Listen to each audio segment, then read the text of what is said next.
함께 읽으실 하나님의 말씀은 요한복음 6장 41절에서 51절입니다.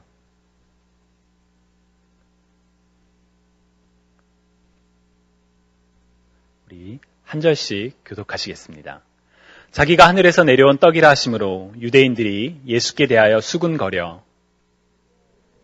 내 아들 예수가 아니냐, 그 부모를 우리가 아는데 자기가 지금 어찌하여 하늘에서 내려왔다 하느냐. 예수께서 대답하여 이르시되 너희는 서로 수군거리지 말라. 나를 보내신 아버지께서 이끌지 아니하시며 아무도 내게 올 수 없으니 오는 그를 내가 마지막 날에 다시 살리리라. 선지자의 글에 그들이 다 하나님의 가르치심을 받으리라 기록되었은즉 아버지께 듣고 배운 사람마다 내게로 오느니라. 이는 아버지를 본 자가 있다는 것이 아닙니다. 오직 하나님에게서 온 자만이 아버지를 보았느니라. 진실로 진실로 너에게 이르노니 믿는 자는 영생을 가졌나니 내가 곧 생명의 떡이니라. 너희 조상들은 광야에서 만나를 먹었어도 죽었거니와 하늘에서 내려오는 떡이니 사람으로 하여금 먹고 죽지 아니하게 하는 것이라. 나는 하늘에서 내려온 살아있는 떡이니 사람이 이 떡을 먹으면 영생하리라. 내가 줄 떡은 곧 세상의 생명을 위한 나의 살이니라 하시니라. 아멘. 얼마 전에 마트를 갔다가 저희 아이가 음료수를 사달라고 해서 음료수를 하나 사줬습니다. 보통은 제가 밖에서 아이들에게 음료수를 잘 사주지 않기 때문에 좀 그날은 특별한 날이었습니다. 그런데 그 음료수가 좀 상당히 맛있었던 것 같습니다. 아이가 저를 보면서 굿 이렇게 말을 하면서 아빠도 한 모금 먹어볼래? 라고 말을 하더라고요. 너무 맛있어서 그걸 나누고 싶은 마음도 들었던 거죠. 너무 좋아서 아껴 먹는 것 같은 그 모습을 보는 저도 참 행복했습니다. 어쩌면 보통은 저 아이가 엄마는 줘도 저는 안 주는데 아빠도 한 모금 먹어볼래? 그 말 때문에 더 행복했는지도 모르겠습니다. 아이는 집에 와서 그 음료수를 냉장고에 넣어두었습니다. 그 맛있는 음료수를 다음에도 시원하게 그리고 맛있게 먹고 싶은 마음이 아니었을까 그런 생각이 들었습니다. 그런데 다음날 보니까 그 냉장고에 음료수가 그대로 있었습니다. 그리고 그 다음날 봐도 여전히 음료수는 전혀 줄어들지 않고 똑같이 있더라고요. 오늘 아침에도 여전히 그대로 음료수는 그 자리에 있었습니다. 아마도 아이는 음료수를 냉장고에 넣어놨다는 사실을 잊어버린 게 아닐까 싶습니다. 너무 맛있고 좋아서 아껴 먹으려다가 그것을 잊어버린 거죠. 사실 먹는 것은 먹을 때 의미가 있습니다. 아무리 귀하고 맛있는 음식이라 하더라도 음식인 이상 먹지 않으면 의미가 없지요. 그 음식이 귀하다고 보관을 하면 그 음식은 나와는 상관이 없는 것이 되어버립니다. 심지어 그 기간이 지나면 이제는 먹고 싶어도 더 이상 먹을 수 없는 그런 상태가 되어버릴 때가 있죠. 음식은 먹을 때에 비로소 참 의미가 있습니다. 제가 오늘 본문 51절을 읽다가 생각난 첫 생각이 바로 이것이었습니다. 요한복음 6장 51절을 보면 예수님께서 말씀하시기를 나는 하늘에서 내려온 살아있는 떡이니 사람이 이 떡을 먹으면 영생하리라. 내가 줄 떡은 세상의 생명을 위한 내 살이니라 라고 말씀하셨습니다. 예수님께서는 본인을 생명의 떡이며 하늘에서 내려온 살아있는 떡이라고 말씀하신 것이지요. 왜 예수님께서는 본인을 생명의 떡이라고 말씀하셨을까요? 그리고 왜 그 떡을 먹어야만 한다라고 말씀하셨을까요? 그 질문에 대한 답을 생각하다가 떠올랐던 이야기가 바로 방금 전에 말씀드렸던 이야기입니다. 먹을 것은 먹지 않으면 의미가 없습니다. 아무리 그 떡이 귀하고 맛있고 몸에 좋다 할지라도 그것을 바라만 볼 뿐, 소유만 할 뿐 먹지 않으면 의미가 없습니다. 주님이 사랑하시는 여러분, 여러분은 바로 이 하늘로부터 내려온 생명의 떡을 먹고 계시는지요? 먹지 않으면 의미가 없다, 먹어야만 한다 라는 생각을 한 뒤에 두 번째 떠올랐던 질문은 먹는다는 것은 도대체 무슨 뜻일까요? 라는 질문이었습니다. 우리 중에 음식을 먹는 의미를 모르는 사람은 없습니다. 우리는 음식을 먹지 않으면 살아갈 수 없는 존재들이죠. 살아있는 생명체로서 우리는 반드시 음식을 먹어야만 합니다. 음식을 먹음으로써 그 안에 담긴 영양분을 섭취하고 그 영양분으로 하루를 살아갈 힘을 얻고 있습니다. 그래서 음식을 먹는다는 것은 없어서는 안 되는 정말 중요한 과정이지만 매일 반복되다 보니 우리는 사실 그 중요성을 잊어버릴 때가 있는 것 같습니다. 그러나 음식을 먹는다는 것은 우리의 생명과 직접적인 연관이 있는 매우 중요한 활동입니다.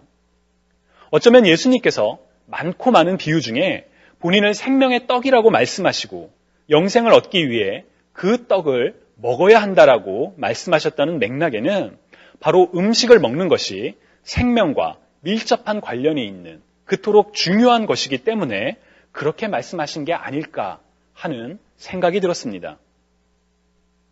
그런데 여전히 이해가 안 가는 것은 왜 예수님께서 본인의 살과 피를 먹어야 한다고 말씀하셨을까라는 점입니다. 사람의 살과 피를 먹는다는 것, 여러분 생각만 해도 좀 끔찍하지 않나요? 물론 전 세계에 흩어진 원시 문명을 보면 식인의 흔적들이 남아 있습니다. 그리고 심지어 성경에도 이러한 식인에 관련된 내용이 기록되어 있습니다. 예를 들어 열왕기하 6장을 보면 이스라엘이 아람과 전쟁을 벌일 때 성 안에 먹을 것이 없어서 고통을 받을 때 한 여인이 왕에게 와서 상소하는 내용이 있습니다. 열왕기하 6장 28절에서 29절을 보면 이 여인이 내게 이르기를 내 아들을 내놓아라. 우리가 오늘 먹고 내일은 내 아들을 먹자 하매 우리가 드디어 내 아들을 삶아 먹었더니 이튿날에 내가 그 여인에게 이르되 내 아들을 내놓아라. 우리가 먹으리라 하나 그가 그 아들을 숨겼나이다 라고 말을 하는 내용이 성경에 기록되어 있습니다. 먹고 살 것이 없어서 자신의 아이를, 사람을 잡아먹는 그런 끔찍한 상황을 보여주지요. 상상만 해도 불편하고 마음이 아주 좀 편하지 않은 참혹한 그런 이야기입니다. 예수님께서 본인을 생명의 떡이며 예수님께서 주실 떡이 곧 세상의 생명을 위한 본인의 살이라고 말씀하셨을 때 아마도 사람들은 그 말이 도대체 무슨 뜻인지 이해를 할 수 없었을 것입니다. 그래서 사람들이 웅성거리기 시작했습니다. 오늘 본문 52절을 보면 그러므로 유대인들이 서로 다투어 이르되 이 사람이 어찌 능히 자기 살을 우리에게 주어 먹게 하겠느냐라고 이야기를 했다라고 성경은 이야기하고 있습니다. 사람들이 수군거리는 걸 보면서 예수님께서는 더욱 당황스러운 말씀을 하십니다. 요한복음 6장 53절에서 57절을 보면 예수께서 이르시되 내가 진실로 진실로 너희에게 이르노니 인자의 살을 먹지 아니하고 인자의 피를 마시지 아니하면 너희 속에 생명이 없느니라. 내 살을 먹고 내 피를 마시는 자는 영생을 가졌고 마지막 날에 내가 그를 다시 살리리니 내 살은 참된 양식이요 내 피는 참된 음료로다. 내 살을 먹고 내 피를 마시는 자는 내 안에 거하고 나도 그의 안에 거하니 살아계신 아버지께서 나를 보내심에 내가 아버지로 말미암아 사는 것 같이 나를 먹는 그 사람도 나로 말미암아 살리라 라고 말씀하셨습니다. 예수님께서는 이제 살뿐만이 아니라 피에 대해서도 말씀하고 계신 것이지요. 예수님의 피를 마시지 않으면 생명이 없다라고 이야기를 합니다.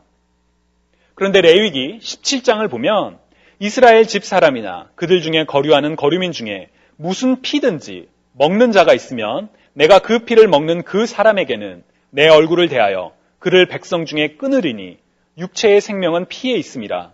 내가 이 피를 너희에게 주어 제단에 뿌려 너희의 생명을 위하여 속죄하게 하였나니 생명이 피에 있으므로 피가 죄를 속하느니라 라고 기록되어 있습니다. 즉 어떠한 피든지 피는 절대로 먹으면 안 된다는 것을 알고 있는 유대인들에게 예수님의 말씀, 내 피를 먹어야 한다, 내 살을 먹어야 한다라는 말씀은 놀람을 넘어서 정말 큰 충격이었을 것입니다. 제자들도 도저히 이해할 수 없어서 어렵다라고 이야기했다고 성경은 기록하고 있으며 그때부터 그의 제자 중에서 많은 사람이 떠나가고 다시 그와 함께 다니지 아니하리라 라고 성경은 이야기하고 있습니다. 이처럼 예수님의 살과 피를 먹는다는 것을 문자 그대로 해석하려고 하면 도저히 이해할 수도 없고 받아들일 수도 없는 그런 내용이 됩니다. 그렇기 때문에 우리는 문자 그 자체를 넘어 그 속에 담긴 영적인 의미를 찾아봐야만 합니다. 영적인 의미를 찾는 것. 어떤 때는 쉬울 때도 있지만 또 어떤 때는 어려울 때도 있지요. 뿐만 아니라 성경을 읽으며 우리가 영적인 의미를 발견하고자 노력할 때 우리의 시선을 잘못된 곳으로 이끄는 그런 해석들도 참 많습니다. 주로 거짓 교사나 이단들이 바로 이러한 행동을 하지요. 남들이 발견하지 못하는 무슨 특별한 영적인 원리가 있는 것처럼 이야기를 하면서 기존의 교회를 비판하고 자신들만이 진리라고 주장하는 경우가 종종 찾아볼 수 있습니다. 그런 해석을 하는 사람들을 만날 때는 주의하시기 바랍니다. 그리고 여러분들이 성경에 대한 궁금한 내용을 인터넷으로 검색하실 때도 그런 해석이 있다면 우리는 경계하며 살펴볼 필요가 있습니다. 영적인 의미는 우리가 성경을 읽을 때 발견하는 영적인 의미는 어떤 특별한 사람을 통하여 나타나는 것이 아니라 성경에 계시된 하나님의 신실하심을 통해 드러나는 것입니다. 그래서 영적인 의미를 찾아가는 과정은 과정 속에서 나침판과 지도는 바로 성경이 되어야만 합니다.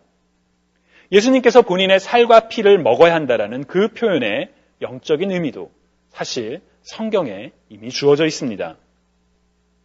예를 들어 요한복음 6장 27절을 보면 썩을 양식을 위하여 일하지 말고 영생하도록 있는 양식을 위하여 하라. 이 양식은 인자가 너희에게 주리니 인자는 아버지 하나님께서 인치신 잔이라 라고 말씀하셨습니다. 영생을 주는 양식, 생명의 떡, 그리고 그 생명의 떡은 인자, 곧 예수 그리스도께서 주시는 것이라고 사람들에게 대답하셨지요. 그러자 사람들이 묻습니다. 그렇다면 우리는 무엇을 해야 합니까? 그때 예수님께서 답하신 내용이 바로 29절에 있습니다. 예수께서 대답하여 이르시되 하나님께서 보내신 이를 믿는 것이 하나님의 일이니라 라고 답변을 하셨죠. 영생을 주는 생명의 떡을 우리가 어떻게 받을 수 있습니까? 어떻게 먹을 수 있습니까? 라는 그 질문에 대한 대답이 하나님께서 보내신 이를 믿는 것이라고 말씀하셨습니다. 또한 35절에 보면 예수께서 이르시되 나는 생명의 떡이니 내게 오는 자는 결코 줄이지 아니할 터이요 나를 믿는 자는 영원히 목마르지 아니하리라 라고 말씀하셨습니다. 우리가 배가 고플 때, 줄일 때 필요한 것이 바로 떡이지요. 그리고 우리가 갈증을 느낄 때, 목마를 때 필요한 것이 음료수입니다. 예수님께서는 요한복음 6장 55절에서 내 살은 참된 양식이요 내 피는 참된 음료로다 라고 말씀하셨습니다. 영원히 목마르지 않기 위해서는 우리에게는 참된 진짜 음료수가 필요한 거죠. 그런데 예수님께서는 나를 믿는 자는 영원히 목마르지 아니하리라 라고 이미 말씀하셨습니다. 요한복음 6장에는 믿음과 관련된 설명이 참 많습니다. 예를 들어 40절을 보면 내 아버지의 뜻은 아들을 보고 믿는 자마다 영생을 얻는 이것이니 마지막 날에 내가 이를 다시 살리리라고 하시니라고 말씀하셨고 47절을 보면 진실로 진실로 너희에게 이르노니 믿는 자는 영생을 가졌느니라 라고 말씀하셨습니다. 즉 예수 그리스도께서 말씀하신 예수님의 살과 피를 먹는 것은 바로 예수 그리스도를 믿는 것을 의미합니다. 그리고 그 의미는 제자들과 함께한 마지막 만찬과 십자가를 통해 더욱더 선명하게 드러납니다. 누가복음 22장 19절에서 20절을 보면 또 떡을 가져 감사 기도하시고 떼어 그들에게 주시며 이르시되 이것은 너희를 위하여 주는 내 몸이라 너희가 이를 행하여 나를 기념하라 하시고 저녁 먹은 후에 잔도 그와 같이 하여 이르시되 이 잔은 내 피로 세우는 언약이니 곧 너희를 위하여 붓는 것이라고 말씀하셨습니다. 제자들을 위해 하나님의 사람들을 위해 찢긴 몸과 흘리신 피, 곧 우리의 죄를 대속하기 위해 십자가에서 보이신 그 숭고한 희생, 예수 그리스도를 믿는 것은 바로 우리를 위해 이 땅에서 찢기시고 피를 흘리사 죽으신 예수 그리스도, 그리고 약속 그대로 부활하신 예수 그리스도를 믿는 것을 의미합니다. 주님이 사랑하시는 여러분, 여러분은 생명의 떡을 먹고 계시는지요? 사실 이 질문은 예수 그리스도를 믿고 계시는지요? 라는 질문과도 같습니다. 아마 이 자리에 계신 어느 누구도 예수 그리스도를 믿는 것에 대해 부정적으로 답변하시지는 않으리라 생각합니다. 그러나 왜 사람들이 예수 그리스도의 살과 피를 먹는 것에 대해서 들었을 때 이미 몇 차례나 같은 요한복음 6장에서 계속적으로 예수 그리스도를 믿는 것의 중요성을 함께 말씀하셨음에도 불구하고 그 의미를 깨닫지 못하고 어려워했던 이유는 무엇이었을까요?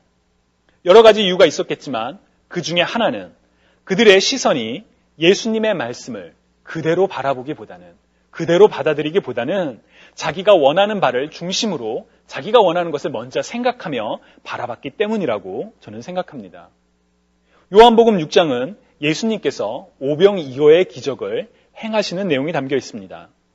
먹을 것이 없어서 곤란했던 이들에게 베풀어 주셨던 은혜에 사람들은 그 은혜를 베푸신 이를 바라보기보다는 삶의 문제를 해결하는 그 수단을 바라보았습니다. 그래서 예수님께서는 요한복음 6장 26절에서 내가 진실로 진실로 너희에게 이르노니 너희가 나를 찾는 것은 표적을 본 까닭이 아니요 떡을 먹고 배부른 까닭이니라 라고 말씀하셨습니다. 우리가 예수 그리스도를 믿는 이유가 무엇인가요? 우리에게 먹을 것, 입을 것, 살 곳을 주셨기 때문인가요? 우리 삶의 어려운 문제를 해결해 주셨기 때문일까요? 우리 삶의 필요를 채우시고 삶의 문제를 해결해 주시는 하나님을 찬양하고 믿는 것은 잘못된 일은 아닙니다. 그러나 우리의 믿음이 거기에만 머물러 있지는 않기를 원합니다. 지금 당장 먹을 것을 구할 수가 없어도, 지금 당장 내 삶의 문제가 해결되지 않아도, 아니 오히려 우리가 더 열심히 하나님께로 나아가면 나아갈수록, 교회에 더 열심히 와서 기도를 하면 할수록 상황이 더 어렵고 희망이 없는 것처럼 보인다 할지라도 예수 그리스도를 믿으시는 저와 여러분이 되시기를 원합니다. 하나님의 하나님 되심을 믿음으로 선포하는 저와 여러분이 되시기를 원합니다. 주님이 사랑하시는 여러분, 우리가 함께 생명의 떡을 먹기를 원합니다. 예수 그리스도를 믿기 원합니다. 영원히 줄이지 아니할 참된 양식, 영원히 목마르지 않을 참된 음료이신 예수 그리스도를 믿고 나아가는 저와 여러분이 되시기를 주님의 이름으로 간절히 축원합니다.